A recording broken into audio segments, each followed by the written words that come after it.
Fala, galera, meu Que nome animação é essa? Fala, galerinha. Garinha. E aí, Garinha? E aí, galerinha, meu nome é Caio. Meu nome é Daniel.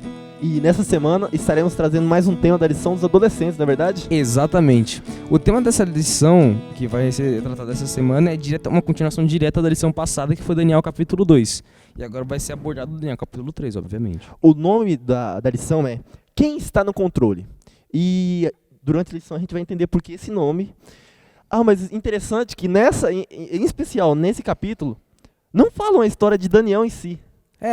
Porque tá no livro de Daniel, mas não é... Daniel nem chega a aparecer na história. Ele nem chega a aparecer. E a gente não tem fundamento teológico para saber onde que ele estava, mas sabemos que ele não estava presente no mesmo lugar onde aconteceu. Segundo as histórias, a gente pode ter uma dedução, que ele estava, segundo uma viagem, por aí, porque ele tinha se tornado... Tinha um cargo importante já. Então a gente deduz que ele seja uma viagem nesse momento. Os amigos tiveram que ficar. Mas como foi estudado na lição passada, a gente sabe que o rei Nabucodonosor teve um sonho, não é verdade? Exatamente.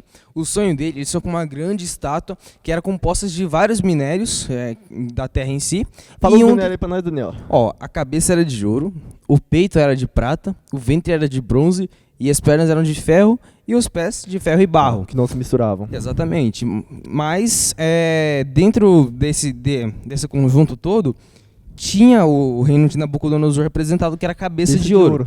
E tipo assim, pelo fato de ouro ser o minério mais importante até hoje... Tava no topo, então o rei Nabucodonosor se engrandeceu todo e falou: eu sou a cabeça de ouro, então eu vou ser a cabeça de ouro pra sempre. Depois de ele ter tido esse sonho, Daniel ir lá e explicar Deus deu a condição pra ele explicar pro rei Nabucodonosor, não foi Exatamente. verdade? Daniel explicou, e o rei, como o Daniel acabou de falar, o rei ficou com isso na cabeça, né? Nossa, o meu reino da Babilônia é a cabeça de ouro. E ficou. Além de ser a cabeça, que é a parte mais importante do corpo, é de ouro ainda. De ouro ainda. A parte mais importante de ouro. E ele se engrandeceu. Claro que ficou feliz. Até eu ainda me engrandeci. O reino dele sendo o principal e o maior de todos colocados naquela época. E ele ficou com isso na cabeça durante muito tempo. Até que o que aconteceu, Daniel? Até que um belo dia, os seus magos e profetas, digamos assim... Sábios, exatamente, sábios... Eles ficaram com inveja de Daniel, porque Daniel, ele tinha sido o cara que ninguém foi. Ele conseguiu fazer uma missão que ninguém foi capaz de fazer. E eles, pra tentar consertar a besteira que eles tiveram feito, e também pra... Foi dar uma bajulada no rei. Dar uma bajulada no rei. Rei, você é grande. Vós sois a cabeça de ouro da estátua. Vós sois a cabeça de ouro. E já que você é a cabeça de ouro, por que não faz o seguinte? Pra representar para o Deus de Daniel, que você vai ser pra sempre, seu reino vai durar pra sempre. Faz uma estátua. Faz uma estátua de ouro logo, com a estátua completa, tudo de ouro, porque é pra sempre seu reino, não é mesmo? Então ele mandou fazer uma gigantesca estátua de ouro. Só que quais são as medidas dessa estátua? Eram de altura 60 côvados e de largura eram mais 6. Então isso era muito grande pra época. Só pra você ter uma noção, um côvado é da ponta do dedo médio até a ponta do cotovelo. De ouro maciço. De ouro maciço. Só que essa altura aqui, é por volta de 45 centímetros, só que tem que ser o braço de um homem adulto. E eram de 60, então daria mais ou menos por volta de uns 27 metros de altura. E tipo assim, 6 côvados de largura, que daria o quê? Ficaria grande. De ouro. De ouro. É muito ouro. Dá pra imaginar o tamanho da riqueza que ele tinha no reino dele. Então, assim foi feito. Engraçado, nessa parte de Daniel, existe humor na Bíblia, que é quando se trata da repetição. Daniel, quando escreveu, eu vou falar só um pequeno pedaço, que foi repetido várias e várias vezes. Tu, ó rei, fizeste um decreto, pelo qual todo homem que ouvir o som da buzina, do pífaro, da harpa, da sambuca, do saltério, da gaita de foles e de toda sorte da música, se prostrará e adoraria a estátua de ouro. Isso é repetido várias vezes. E conforme foi estudado, isso seria um tipo de humor escrito na Bíblia. Exatamente. Então, como a gente acabou de falar, o rei Nabucodonosor, movido pela bajulação dos sábios dele e pelo orgulho dele. E ele era um cara bem elétrico, digamos assim. Ele era extremo. Qualquer coisa pra ele era motivo de rolar a cabeça. Rola a cabeça, mata a cabeça. Não, mata, vai matar. Vamos criar uma lei pra matar se a pessoa fizer isso. E ele falou: todo mundo vai adorar a minha estátua, não foi? E quem não adorar vai morrer. Vai morrer. Que nem da última vez. Quem não interpretar meu sonho vai morrer. E ele falou que todo mundo ia morrer se não achasse alguém pra interpretar. Então ele fez a estátua e como está dito na Bíblia, todo mundo se dobrará aos joelhos e adorará a estátua.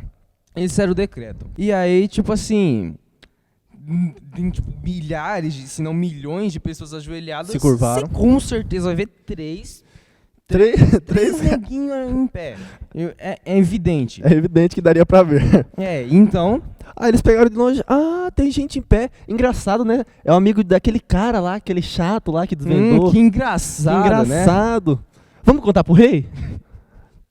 Bora exatamente. Lá. E quem eram os 3 jovens? Eram seus amigos, que tiveram seus nomes também traduzidos para o babilônico. Mas seus nomes originais eram Ananias, Misael e Azarias. Que depois virou Sadraque, Mesaque e Abednego. Muito bem. E eles viram esses 3 jovens e falaram, são os amigos do Daniel, aqueles que vieram lá de Judá. Que o rei gosta deles, né?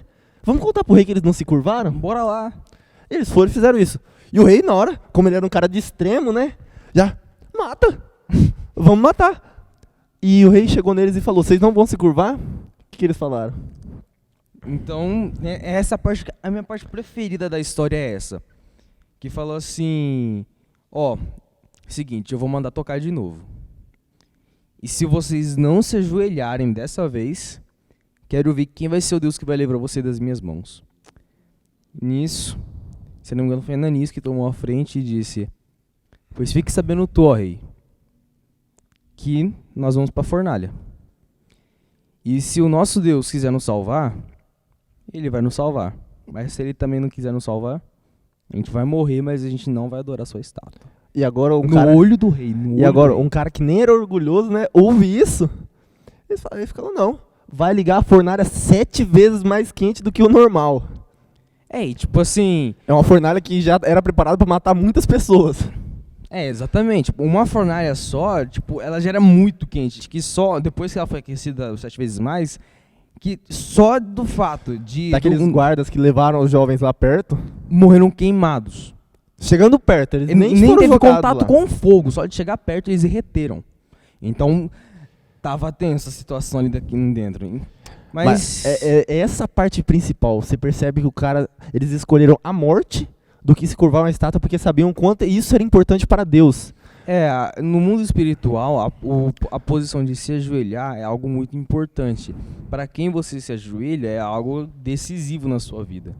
No mundo espiritual, claro. Uma coisa que você falou, quem disse aquilo lá pro rei que você falou? Foi Ananias, não Ananias, provavelmente foi Ananias. Isso me lembrou algo que está escrito em Romanos. Quer morramos ou vivamos, somos seu Senhor. Eles preferiram escolher a morte do que se curvar. Eles sabiam que Deus faria o melhor. Ele escolheria salvar ou não salvar, mas ainda assim estariam do lado de Deus. E tipo, mesmo que você tenha um pensamento assim, nossa, caraca, eles foram tão leais assim, em alguns casos, realmente Deus não salvou as pessoas. Tanto é que, tipo assim, Ananias, Misael e Azarias, eles foram um exemplo só, mas quantos e milhares de cristãos morreram na boca de leão? Os próprios apóstolos, só um que morreu de causas naturais, mas todos os outros morreram ainda assim. Tirando Judas, os outros ainda morreram felizes porque estavam servindo a Deus. Isso que eles foram os apóstolos, que tiveram a história contada na Bíblia. Agora imagina quantos as pessoas que morreram, que foram perseguidos. E não chegou no nosso ouvido. E só que, tipo assim, você pode pensar assim, nossa, que Deus ruim, né? Ele deixa morrer assim, o pessoal é tão leal a ele. Só que aí que tá, tudo tem um propósito. Por exemplo, se uma pessoa dessa morre cantando, tem gente que foi pra fogueira cantando.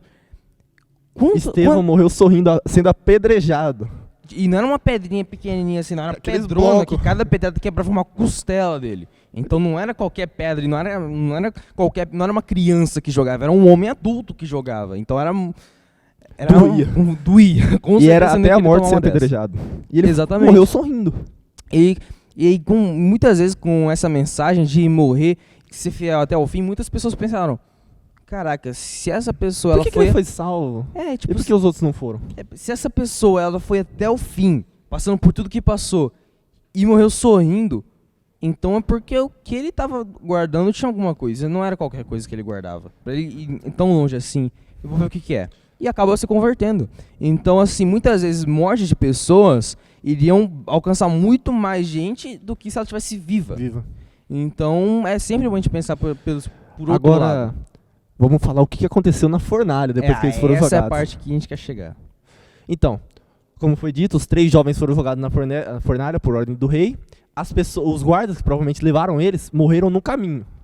Até chegar lá perto, morreram queimados. E os jovens foram jogados lá. E o rei de longe, o que ele estava fazendo? Só olhando só. E o que aconteceu de repente, Daniel? Não, eles caíram na fornalha, aí tava queimando lá e o rei viu que tinha movimento na fornalha e falou, não, eles estão andando na fornalha. Os guardas morreram naquela distância, eles já eram pra ter virado pó, já vou ver o que tá acontecendo. Aí ele viu pela janelinha, que tinha uma janelinha na fornalha, né? Tem uma janelinha. Aí ele foi olhando a janelinha assim, ele... Pera, a gente não tinha jogado 3 negros lá dentro? Aí, sim, a gente jogou 3 pessoas lá dentro. Os sabichões do rei lá? Sim, foram 3, meu rei. Aí, porque eu tô vendo um quarto e esse quarto ele tem a semelhança dos filhos... Do Filho de Deus. Do Filho de Deus. Então... E eles estão andando, como assim? Tipo... Cara, tá muito quente lá dentro, tipo... Não tem como eles terem sobrevivido a isso. E foi nesse momento que até o próprio rei Nabucodonosor reconheceu que era o Filho de Deus que estavam com eles. Exatamente. E não era ninguém mais, ninguém menos como o próprio Jesus estava lá. Não era nem Gabriel, era o próprio arcanjo Miguel que baixou lá para estar com seus filhos. O rei Nabucodonosor falou, tirem eles daí. Tirem agora. Eles viram, como você acabou de falar, às vezes alguma coisa prova para outras pessoas a existência de Deus. Nesse caso, foi a própria salvação deles mostrou ao rei Nabucodonosor que nosso Deus era o verdadeiro. Exatamente. E assim, uma coisa que eu acho interessante ressaltar é a paciência que Deus tem para nos ensinar as lições. Nabucodonosor deu tanta cabeçada na vida para finalmente aprender de uma vez por todas. Ele aprendeu demorou. Do jeito mais difícil que tinha, ele foi por esse caminho, mas enfim, ele está salvo, ele tem a sua salvação garantida e a gente vai ver ele no céu. Mas ele deu muita cabeçada para conseguir sofreu na mão de Deus para conseguir. Justamente porque ele é um cabeça dura. Ele se convertia e voltava nos caminhos maus. Se convertia e voltava nos caminhos maus. Naquele momento ele reconheceu que era o próprio Filho de Deus que estava ali, mas depois foi amolecendo e voltou a adorar os deuses dele. Mais pra frente deu outra cabeçada que nós vamos contar. Mas aí o rei Nabucodonosor mandou tirarem aqueles jovens e reconheceu que aquele era o verdadeiro Deus. E tipo, tanto é que uma coisa legal de ser ressaltada também é que quando eles saíram, não tinha um único fio. Eles não estavam nem com cheiro de fumaça. A única coisa que queimou foram as cordas, mas o resto estavam intactos. Não tinha nem cheiro de fumaça, nem resíduo de fogo. E ele foi impressionado com aquilo. E nessa hora a gente percebe o outro extremo dessa história. O primeiro extremo foi quem não se curvar a minha estátua vai morrer. Qual que foi o outro extremo? Falou assim, a partir de hoje todo mundo vai adorar o Deus de Daniel e seus amigos. Quem blasfemar contra o Deus dele será morto da mesma forma. Então aí foi No começo ele falou pra quem não adorar vai morrer, e quem tirar sarro do Deus verdadeiro vai morrer também. Então é uma coisa legal de olhar. Agora vamos trazer isso pros dias atuais e pros dias finais também dá pra jogar. Bom, nos dias atuais é interessante a gente perceber como que eles preferiram a morte do que se curvaram a estátua. Agora pensa, você que é adventista mesmo, quantas vezes por uma coisa boba você cedeu o seu compromisso no sábado e fez alguma coisa que não deveria? Eles preferiram a morte do que se curvar. Por exemplo, o seu grupinho de amigos vai sair sexta-noite pra uma balada e fala, bora lá. E você fala, não dá, é sábado já. Daí você fala, não posso ir. E fala assim, não, larga a mão de ser bobo, bora logo. Agora faz a comparação. Você só vai ser taxado como careta, como o xaropão do grupo. Eles iam ser taxados como morto. Mas depois dele ter salvo, imagina o exemplo que ele deu para várias pessoas que estavam lá. Exatamente. Porque lembrando, muitos foram levados cativos para Babilônia. Então tinham pessoas que conheciam o Deus verdadeiro e ainda assim escolheram se curvar para a estátua. Não foram todas, porque foram só um número de pessoas selecionadas para ir lá adorar. Porque teve outras pessoas que foram fiéis igual Daniel e seus amigos, e que com certeza não teriam feito a mesma coisa que Ananias, Misael e Azarias, mas infelizmente não foram convocadas lá. Mas voltando aos dias atuais, às vezes nem pode ser uma simples festa, uma balada, pode ser até uma coisa mais séria, como uma prova sexta-noite, que vai depender aquilo do seu curso, da sua faculdade, senão você reprova. Um vestibular num sábado de manhã. Exatamente. E muitas vezes você vai ter que colocar em risco a sua vida profissional, o sucesso da sua vida profissional, colocar o futuro da sua vida profissional, ou guardar o sábado e confiar em Deus. Então, muitas vezes, nem está em risco a nossa vida, mas está em risco algo bem importante, como... E a gente tem que escolher, tem que ter uma escolha, uma decisão. Agora, imagina se tá difícil guardar o sábado agora, imagina quando começar a perseguição. Porque a perseguição vai ser o seguinte, quando lançar o decreto dominical, o conselho que nós temos a ordem que nós temos na verdade quem mora na cidade grande vai para a cidade pequena, quem está na cidade pequena vai para as fazendas e quem está na fazenda vai para o mato. Uma coisa legal também que tipo, a gente não falou ainda é que se ainda no Brasil tem liberdade religiosa, tipo, todo mundo pode adorar o Deus que quiser, todo mundo escolhe a religião, se não quiser não tem problema. E tipo, se aqui no Brasil já tá bom, e algumas pessoas já estão começando a ceder, imagine as pessoas que moram em países onde não tem liberdade religiosa e que não estão cedendo. Agora imagine essas pessoas que estão nesses países que não tem liberdade religiosa no fim dos tempos. A batata vai assar e vai assar doído. A intolerância vai aumentar, o medo de ser morto, de ser perseguido, ser o diferentão, de ser o cara que, poxa, nós estamos tentando arrumar o mundo e você não vai colaborar, só você mesmo? Porque tipo assim, quando o decreto dominical ele sair, quando ele finalmente sair, aí é como se a gente tivesse ligado o mod very hardcore da vida. Vai ser muito, se hoje em dia muito difícil. Você já cede por, tipo, as pessoas olharem, tipo, você é o que não trabalha no sábado? Não, eles não vão olhar você assim. Eles vão olhar, aquele cara é errado, vamos perseguir ele. Tipo assim, por exemplo, quando o decreto sair, vai ser o seguinte. O motivo do decreto vai ser a terra precisa de um descanso. E qual vai ser o dia de descanso que Deus já tinha deixado? Era o sábado. Mas qual que os homens escolheram? Domingo. E falou assim, quem não guardar o domingo vai ser mal visto, até então. Só que como vai começar a grande perseguição, então a coisa vai começar a apertar mais ainda. Aí que a gente vai ter que sair da cidade grande para a cidade pequena. E nisso, quando começar isso em si, vai ser quando a perseguição vai começar. Só que quando a perseguição começar, vai começar as 7 pragas. E quando começar as 7 pragas, o pessoal vai pensar... É culpa daquele pessoal. É culpa daquele pessoal. Deus está castigando a gente por culpa deles. Então vamos perseguir mais ainda. Então bora perseguir mais ainda. Aí vai ficar mais apertado ainda. Aí vai ser o filtro. Vai literalmente ser os 144 mil.